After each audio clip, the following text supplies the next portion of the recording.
नमस्कार, मेरे YouTube channel career growth में आप सभी का स्वागत है। आज हम यूनिट 1 का पार्ट सेकंड स्टार्ट कर रहे हैं। इसके पहले हमने यूनिट 1 जो कि टीचिंग एप्टीट्यूड्स के बारे में है, उसके लिए हमने पार्ट 1A, 1B, 1C और 1D ये कंप्लीट कर लिए हैं। ये बहुत ही इम्पोर्टेंट यूनिट है, इसलिए आप इसे बिल्कुल गौर से इसको देखिएगा और जो भी अपनी क्यूरीज हैं वो मुझ तक पहुंचाइए ताकि मैं इसमें और सुधार संशोधन आदि कर सकूं। तो ज़्यादा देर न करते हुए हम स्टार्ट करते हैं। टीचिंग एप्टीट्यूड जो कि यूजीसी नेट और एमपीपीएससी सेट जो जून में संभावित परीक्षा है उसके लिए हम तैयारी कर रहे हैं। तो आज का हमारा टॉपिक है लर्नर्स कैरेक्टरिस्टिक्स। और लर्नर्स कैरेक्टरिस्टिक्स में हम देखेंगे कि लर्नर कैरेक्टरिस्टिक्स की जो शिक्षार्थी जो होता है, क्योंकि पहला वाला जो पार्ट था वो हमने टीचर्स के बारे में मेनली फोकस था, जिसमें हमने टीचिंग एप्टीट्यूड और ये सब चीज़ें देखी थी। और आज वाला हमारा पार्ट जो है वो as per the point of view शिक्षार्थी के उससे है। तो शिक्षार्थी की क्या विशेषताएं हैं और उसमें भी उसके लिए हम देखेंगे कि उसकी अकादमिक, सामाजिक, सामयिक, जिसको हम इमोशनल कह रहे हैं, है ना, संज्ञानात्मक और व्यक्तिगत विशेषताएं, साथ ही साथ उनमें क्या अंतर होता है व्यक्तिगत भिन्नताओं में, इसके बारे में हम बात करेंगे। तो आज के इस टॉपिक को स्टार्ट करने पे सबसे पहले हम ये जानने की कोशिश करेंगे या सबसे पहले हम ये जानेंगे कि लर्नर कौन है, हु इज द लर्नर। यानी जब हम लर्नर के कैरेक्टरिस्टिक्स की बात कर रहे हैं तो first we will find out are defined who is the learner. Learner कौन है? तो सामान्य तौर पर अगर हम यहाँ पर सीधी सीधी बात कहें तो हमारे लिए लर्नर का अर्थ क्या है? हमारा विद्यार्थी, है ना, जिसे हम पढ़ा रहे हैं वह लर्नर है। लेकिन लर्नर की एक व्यापक परिभाषा जब अगर हम देखें तो लर्नर इज हु, या कोई भी पर्सन, है ना, someone who is learning continuously, who is learning continuously is the learner। इसका मतलब क्या हुआ कि लर्निंग प्रोसेस जो है वो क्या है? लगातार है। तो जो कोई भी व्यक्ति लगातार सीख रहा है ना, जो भी लगातार सीख रहा है वह क्या है? लर्नर है। अब बात प्रश्न उठता है कि वो क्या सीख रहा है ना। तो यहाँ पर हम जीवन के उससे नहीं, हम थोड़ा सा इसको टीचिंग से रिलेट करेंगे। तो हम उसको कहेंगे कि एक पर्टिकुलर टाइम पर, है ना, और एक पर्टिकुलर सब्जेक्ट, हम इन दोनों को डिफाइन करेंगे। तो एक व्यक्ति जो एक पर्टिकुलर टाइम पर एक पर्टिकुलर सब्जेक्ट के बारे में लर्न कर रहा है ना, वो कहलाएगा लर्नर। ये लर्नर की हम कह सकते हैं एक तरह से डेफिनेशन हो गई। क्योंकि अगर हम ये अप्लाई करें कि हु इज लर्निंग कंटिन्यूअसली, जो लगातार सीख रहा है, तो व्यक्ति तो जीवन में लगातार सीखता है, चाहे वो फॉर्मल वे में हो चाहे इनफॉर्मल वे में हो। तो हम उसे यहाँ पर लर्नर नहीं कह रहे हैं। हमारे सब्जेक्ट्स में लर्नर का मतलब हमारा स्टूडेंट्स है, और वो क्या कर रहा है? एक पर्टिकुलर टाइम पीरियड में एक पर्टिकुलर सब्जेक्ट्स के बारे में लर्न कर रहा है, तो वो हमारे लिए एक लर्नर है। तो ये जो लर्नर होता है या शिक्षार्थी जिसे हम कह रहे हैं, ये शिक्षार्थी क्या सीखता है ना। तो यहाँ पर वो सीखता भी है, साथ ही साथ वो क्या करता है? Modifying the existing knowledge. उसके पास वर्तमान में जो कोई भी नॉलेज या ज्ञान उसके पास एग्जिस्टिंग कर रहा है ना, उसके अंदर वो लगातार क्या करता है? मॉडिफिकेशन करता है, सुधार करता है, संशोधन करता है। फिर वो लर्न करता है अबाउट द स्किल्स, है ना, दक्षताओं के बारे में, अबाउट द वैल्यूज, मूल्यों के बारे में, और बिहेवियर के बारे में, व्यवहार के बारे में। ये सारी चीजें वो लर्निंग प्रोसेस के दौरान करता है। अब जब वो ये सब चीज़ें करता है तो प्रश्न ये उठता है कि क्या वास्तव में वो सीखा है या नहीं, क्योंकि हमें उसको मूल्यांकन करना पड़ेगा कि जो कुछ हम उसको सिखा रहे हैं या पर्टिकुलर टाइम पर पर्टिकुलर सब्जेक्ट्स में वो लर्न कर रहा है, तो हमारा लर्निंग यानी हमारा तो टीचिंग हुआ टीचर के पॉइंट ऑफ व्यू से और स्टूडेंट्स के पॉइंट ऑफ व्यू से वो हुआ लर्निंग, तो वो लर्निंग जो है वो सक्सेसफुल है या नहीं, या टीचिंग सक्सेसफुल है या नहीं, ये हमको चेक भी करना होता है। तो यही सारी चीज़ों को जानने के लिए हमें लर्नर्स के कैरेक्टरिस्टिक्स के बारे में पता होना चाहिए। अब यहाँ पर हम दो डेफिनेशंस देना चाहेंगे। वैसे डेफिनेशंस के बारे में बहुत ज़्यादा आपको नहीं उलझना है, आपको उसकी बेसिक्स चीज़ें देखना है ना। तो पहली जो डेफिनेशंस हम देख रहे हैं वो है गार्डनर मर्फी, है ना। तो गार्डनर मर्फी का क्या कहना है कि लर्निंग क्या है ना, लर्नर से जुड़ी हुई लर्निंग है। तो ये कहता है कि द टर्म, है ना, कौन कह रहा है, गार्डनर मर्फी। तो मैं इसको थोड़ा सा कलर चेंज कर लेता हूं, है ना। द टर्म लर्निंग, है ना, सीखने की प्रक्रिया, the term learning covers every modification, है ना, every modification in behavior to meet environmental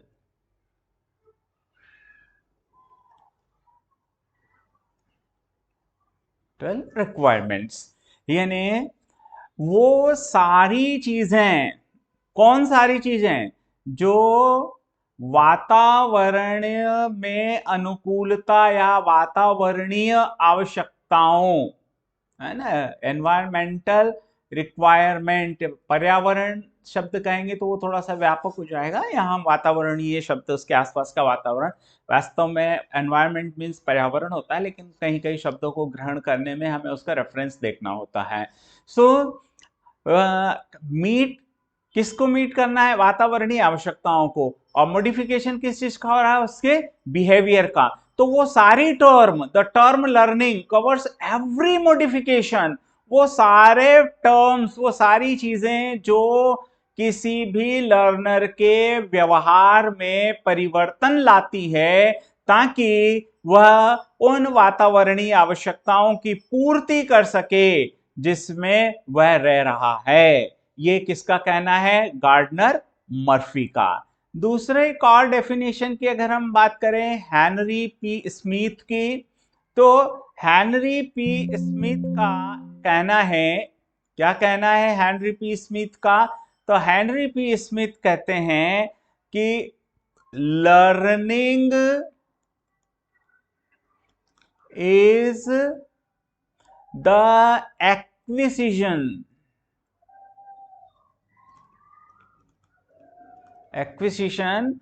of new behavior or strengthening or weakening of old behavior as the result of experience। अब आप देखें गार्डनर की जो डेफिनेशन है और मर्फी की जो डेफिनेशन है उसमें थोड़ा सा आपको बदलाव दिख रहा है, थोड़ा सा एक अंतर दिख रहा है। क्या अंतर दिख रहा है, तो आप देखें कि मर्फी जो ये कहता है कि अधिग्रहण करना या अधिग्रहित करना, एक्विजिशन का मतलब है ग्रहण करना, और ग्रहण से भी ज्यादा पावरफुल वर्ड क्या है, अधिग्रहण करना, उसको स्वीकार कर लेना। तो learning is the acquisition of new behaviour, नए व्यवहार को क्या करना है, अधिग्रहण करना है, या स्ट्रेंथनिंग, ताकतवर बनाना है, या वीकनिंग, कमजोर करना है, किसको, ओल्ड बिहेवियर को, पुराने व्यवहार को या तो ताकतवर बनाना है या पुराने व्यवहार को क्या करना है, कमजोर करना है। किसके आधार पर निर्णय लिया जाएगा, ये एक्सपीरियंस के आधार पर लिया जाएगा। तो आप देखो कि ये एक साथ तीन चीजों पर बात करता है ना। हेनरी स्मिथ जो है वो तीन बातों को फोकस कर रहा है। गार्डनर ने केवल एक ही चीज कही है कि भाई एवरी मॉडिफिकेशन इन बिहेवियर, व्यवहार में आने वाला हर एक परिवर्तन, संवर्धन, मॉडिफिकेशन का मतलब होता है संवर्धन, परिवर्धन। तो एवरी मॉडिफिकेशन इन बिहेवियर, वो बिहेवियर को पर्टिकुलर डिफाइन नहीं कर रहा, वो कह रहा वो सारा बिहेवियर जो मॉडिफाइड हो रहा है किस कारण से, वातावरणीय आवश्यकताओं के कारण, वही प्रोसेस लर्निंग है। दूसरी ओर हेनरी पी स्मिथ क्या कह रहा है कि भाई आप एक न्यू बिहेवियर को क्या कर रहे हो, एक्विजिशन कर रहे हो, ग्रहण कर रहे हो, या ओल्ड बिहेवियर है उसको आप क्या कर रहे हो, स्ट्रेंथन कर रहे हो, ताकतवर बना रहे हो, या ओल्ड बिहेवियर को आप क्या कर रहे हो, वीकनिंग कर रहे हो। फॉर एग्जांपल के आपके अंदर कॉन्फिडेंस है तो डेफिनेटली कॉन्फिडेंस का लेवल, तो you want to strengthen this property, आप इस एबिलिटी को क्या करोगे, स्ट्रेंथन करोगे ना, तो स्ट्रेंथनिंग करोगे आप इसको। लेकिन सपोज करो कि आपके अंदर लेजीनेस है, आलसपन है, तो आलसपन को आप स्ट्रेंथन थोड़ी करोगे, आलसपन को आप क्या करोगे, वीकनिंग करोगे। तो some behaviour, some habits will be strengthen and some habits और some behaviour will be weakening. ये चीजें कौन कह रहा है, हेनरी स्मिथ कह रहा है। तो इस तरीके से हमने किसको डिफाइन किया है, लर्निंग को। तो ये जो लर्निंग जो होती है, अब लर्निंग कौन कर रहा है, लर्नर्स कर रहा है। तो लर्नर कौन है ये हमने देख ही लिया कि भाई जिसके अंदर भी मॉडिफिकेशन हो रहा है व्यवहार में, जो हमारे पर्टिकुलर टाइम में पर्टिकुलर सब्जेक्ट्स पर गेन कर रहा है, वो सब लर्नर है। लेकिन यहां पर अब हम क्या करेंगे, लर्नर को थोड़ा सा विभाजित करेंगे, और ये विभाजन सैद्धांतिक तौर पर होगा क्योंकि सारे लर्नर एक जैसे नहीं होते हैं। आप देखिए कि जब हमने टीचिंग के लेवल्स देखे थे ना, तो हमने टीचिंग लेवल्स देखे थे। तो पहला लेवल क्या था हमारा, मेमोरी लेवल टीचिंग, एमएलटी था, है ना। एमएलटी होने के बाद फिर हम कहाँ जाते हैं, अंडरस्टैंडिंग लेवल पर गए थे, समझ स्तर पे, अंडरस्टैंडिंग लेवल।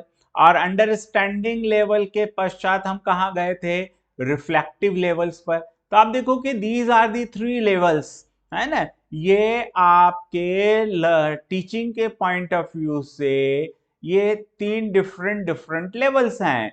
तो ये जो तीन डिफरेंट लेवल टीचिंग के बेसिस पे है, तो जब आप टीचर्स के लिए अलग अलग लेवल बता रहे हैं, तो डेफिनेटली लर्नर की भी तो ऐसा ही कुछ डिफरेंस होना चाहिए। तो डेफिनेट ऐसा डिफरेंस है। तो जब चाइल्ड एज की हम बात करते हैं, एमएलटी कब होता है, चाइल्ड एज में होता है। मैक्सिमम अगर हम देखें तो 0 to 10 years तक का पीरियड जो होता है वो हम यहाँ मान सकते हैं। लेकिन 10 से 18 साल तक का, या 18 से भी और प्लस ले लें, और ये हमारा 20 या 21+, यहाँ आकर उसका, क्योंकि जब इस एज में है तो वो प्राइमरी लेवल पर है, यहाँ पर वो आगे आपका मिडिल और high school higher secondary levels पर, यहाँ आगे आपका कॉलेज यूनिवर्सिटी लेवल। तो आप देखो कि उसका टीचिंग का लेवल जब चेंज हो रहा है तो डेफिनेट उसकी एज भी तो बदल रही। तो इस आधार पर हम जो है बच्चे का, जो भी लर्नर जो है, तो लर्नर को हम एक उसकी शिशु अवस्था, है ना, चाइल्ड एज या शिशु, और शिशु के बाद हम बात करते हैं एडोलसेंस की, है ना। तो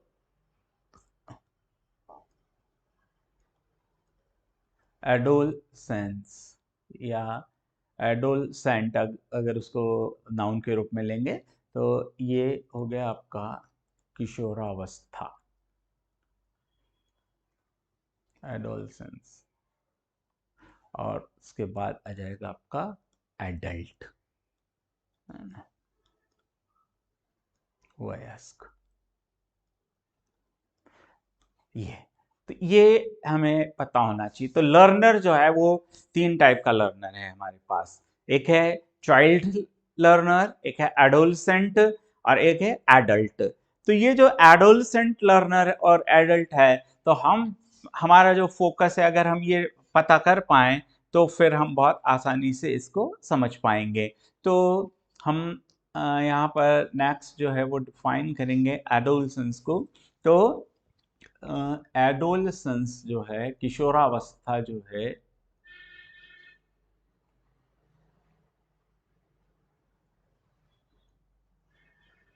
adolescence is most important time period of human life, है ना। मानव जीवन की जब हम बात करें तो मानव जीवन का सबसे महत्वपूर्ण भाग कौन सा है? किशोरावस्था, है ना। कुछ लोग इसको क्या कहते हैं? टीनेज भी कहते हैं, है ना, किशोरावस्था से गुजरना। तो किशोरावस्था जो है ये हमारे मानव जीवन का सबसे महत्वपूर्ण टाइम पीरियड है। और ये जो टाइम पीरियड है इसमें अलग अलग साइकोलॉजिस्ट ने, अलग अलग शिक्षाविदों ने इसको जो है मतलब डिफाइन अपने अपने हिसाब से किया है ना। और अभी हमने पिछले स्लाइड में हमने देखा ना कि ये जो है ये किसके बीच की अवस्था है? चाइल्डहुड, है ना। और दूसरा आपका क्या आ जाएगा? चाइल्डहुड और एडल्टहुड, ये दो चीजें हैं। तो चाइल्डहुड और एडल्टहुड, इन दोनों के बीच में आता है एडोलसेंस। तो ये आपका क्या हो गया? एक संक्रमण कालीन उम्र है। ये संक्रमण का समय है ना, संक्रमण दौर, है ना।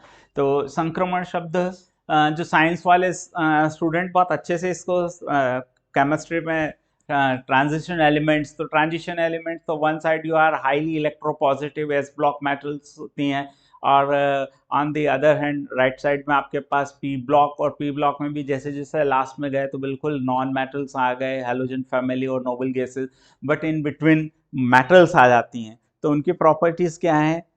वेरिएशन करती है बिटवीन दिस। तो यहाँ पर भी वही चीज़ है कि भाई ये जो एडोलसेंस है ना, तो कुछ केसेस में उनमें चाइल्डहुड कैरेक्टर्स भी होगा और कुछ केस में उसमें एडल्टहुड कैरेक्टर होगा। मतलब कि ये परिपक्वता का दौर नहीं है, संक्रमण काल का दौर है। उनमें लगातार बदलाव हो रहा है। जो बचपन की आदतें हैं, चाइल्डहुड हैबिट्स हैं, तो चाइल्डहुड हैबिट्स धीरे धीरे क्या होती जा रही हैं? कम होती जा रही हैं, है ना।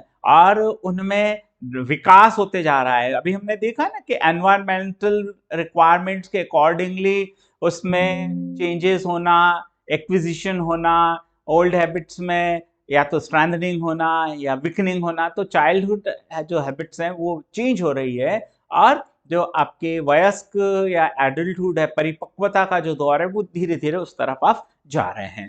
तो ये जो एडोलसेंट है, एज है, इसको भी हम क्या करते हैं? 3 मोटे मोटे भागों में हम बांटते हैं। तो हम इन 3 मोटे भागों में इसको कैसे डिवाइड करते हैं? तो हम इसे डिवाइड करते हैं, एक होता है हमारा अर्ली, मैं शॉर्ट फॉर्म में लिख रहा हूं, आप समझ जाना, अर्ली एडोलसेंस। तो अर्ली एडोलसेंस जो है ये है बिटवीन 10 to 14 ईयर, है ना, 10 से 14 साल की उम्र तक। अर्ली एडोलसेंस के बाद अगली जो स्टेज आती है मध्य किशोरावस्था, है ना। तो मध्य किशोरावस्था, मिडिल एडोलसेंस। तो मिडिल एडोलसेंस जो है वो है हमारा 15 से लेके 17 ईयर का एज। और देन फिर यहाँ आ जाता है लेट एडोलसेंस, है ना, लेट एडोलसेंस, या इसको हम यंग एडल्टहुड भी कह सकते हैं, ठीक है, क्योंकि बस अब वो युवा हो चुका है, पर कुछ चीजों में अभी भी नहीं है, परिपक्वता का अभाव है। तो it is either known as the late adolescence और यंग एडल्टहुड। तो ये जो एज है ये आपकी कौन सी है, 18 to 24 तक का मानते हैं। तो आप देखो कि हम जो है लर्नर्स का क्लासिफिकेशन जब हम करते हैं तो मेनली लर्नर्स की 3 कैटेगरी होती है। एक होता है चाइल्डहुड लर्नर, एक होता है एडोलेसेंट लर्नर और एक होता है एडल्ट लर्नर। लेकिन हम यहाँ पर एडोलेसेंट लर्नर्स को भी 3 कैटेगरीज में बांट रहे हैं। एक है early adolescent 10 to 14 year age group में, फिर है हमारा middle adolescent learner 15 to 17 years, और फिर है हमारा लेट एडोलेसेंट लर्नर जो 18 to 24 ईयर्स में है, और इसे हम यंग एडल्टहुड्स भी कहते हैं। अब हम एक एक करके इनके बारे में बात करें तो जब हम स्टार्टिंग की बात करते हैं तो यहाँ पर अर्ली एडोलेसेंट लेवल जो होता है, प्रारंभिक है ना, अर्ली एडोलेसेंस। तो अर्ली एडोलेसेंस को प्यूबर्टी भी कहा जाता है ना, experience the beginning stage of puberty. ये वास्तव में है ना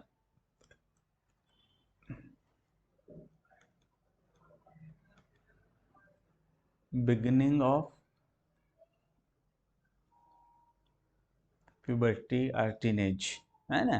तो इसमें क्या होता है, उसके अंदर कुछ बदलाव होते हैं, और वो जो बदलाव होते हैं शारीरिक बदलाव बहुत तेज गति से यहाँ पर होते हैं। तो उसमें sexual experience, significant physical growth और कॉग्निटिव जो चीज़ें होती हैं वो यहाँ पर आने शुरू होती है। ये उसका अर्ली एडोलेसेंस का है। और ये प्रारंभ है किशोरावस्था का। और फिर आता है आपका मिडिल एडोलेसेंस। तो इसमें प्यूबर्टी जो है वो कंप्लीट हो जाती है, यानी देखो ये आपका प्यूबर्टी एज है, यहाँ पर आकर प्यूबर्टी जो है वो बिगिनिंग हुआ था, ये क्या हो गया आपका एंड ऑफ प्यूबर्टी हुआ। तो हम यहाँ कह सकते हैं कि puberty is completed for both for males and females, दोनों के लिए जो है प्यूबर्टी कंप्लीट हो जाती है ना। और ड्यूरिंग दिस स्टेज है ना सेट, यहाँ पर मिडिल एडोलेसेंट स्टेज में आने के बाद जो है वो क्या होता है, during this stage long term goals जो है, लाइफ का मीनिंग समझने लगता है, लॉन्ग टर्म गोल सेट करने के बारे में सोचने लगता है, long term goals of life ना, एब्स्ट्रैक्ट थॉट उसके अंदर डेवलप होने लगते हैं, अमूर्त विचार, एब्स्ट्रैक्ट थॉट्स और मॉरल रीजनिंग, नैतिक तर्क क्षमता उसमें आने लगती है। और साथ ही साथ उसमें बहुत सारे इमोशनल चेंजेस होने लगते हैं, इमोशनल चेंजेस है ना। और उसके अंदर सेल्फ इन्वॉल्वमेंट एंड इंडिपेंडेंस, स्वतंत्र होने का भाव, ये कुछ चीज़ें हैं जो मिडिल एडोलेसेंस स्टेज पर दिखाई देती हैं। तो मिडिल स्टेज पर क्या होता है, puberty is completed for both mails and females. इस स्टेज पर आकर लर्नर में क्या होने लगता है, वो लॉन्ग टर्म गोल सेट करने लगता है लाइफ के बारे में, उसके मस्तिष्क में एब्स्ट्रैक्ट थॉट्स आने लगते हैं, मॉरल रीजनिंग की कैपेसिटी डेवलप हो जाती है, बहुत सारे इमोशनल चेंजेस आते हैं, सेल्फ इन्वॉल्वमेंट बढ़ने लगता है, वो हर बात में इंडिपेंडेंस, स्वतंत्रता चाहता है, रोक टोक रहित चीज़ें, वो नहीं चाहता है कि कोई उन्हें रोके या टोके। फिर आता है आपका लेट एडोलेसेंस या फिर अर्ली या यंग एडल्टहुड।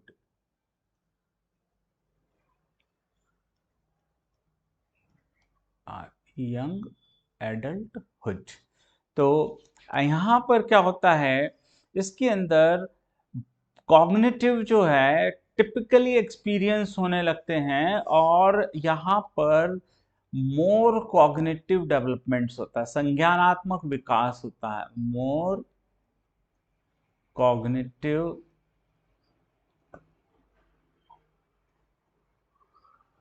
डेवलपमेंट। ध्यान रखें यहां पर कॉग्निटिव डेवलपमेंट बहुत कम है, यहां थोड़ा कॉग्निटिव डेवलपमेंट बढ़ता है, लेकिन यहां आकर जो है कॉग्निटिव डेवलपमेंट बहुत ज्यादा हो जाता है ना। यहां आकर उसके अंदर रैशनल थिंकिंग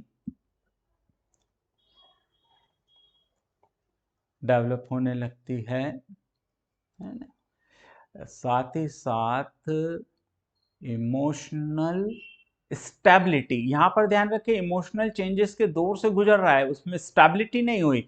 जो उसके इमोशनल कहना चाहिए कैरेक्टर्स जो होते हैं, सामूहिक बुद्धि जिसको हम आगे पढ़ने वाले हैं, ईक्यू इमोशनल क्वोशंट्स, तो यहाँ पर सामूहिक बुद्धि में लगातार बदलाव आ रहा है, लेकिन यहाँ आते आते क्या होने लगता है, उसमें स्टेबिलिटी आने लगती है। तो इमोशनल स्टेबिलिटी, और ये जो है एडोलसेंट स्टेज की या डेवलपमेंट की क्या है, ये लास्ट फेज है। यानी ये कहना चाहिए कि एक घड़ा है ना, तो चाइल्डहुड जो है वो आपका कच्ची मिट्टी का एक लौंदा है। अब ये कच्ची मिट्टी का लौंदा यहाँ आकर धीरे धीरे क्या होने लगता है, एक रफ आकार लेता है, फिर वो और बड़ा होता है और यहाँ आकर वो लगभग कंप्लीट आकार ले चुका होता है। तो ये एक तरह से आपका लर्नर है, और ये सारा कौन कर रहा है, उसके अंदर ये बदलाव कौन लेके आ रहा है, टीचर लेके आ रहा है।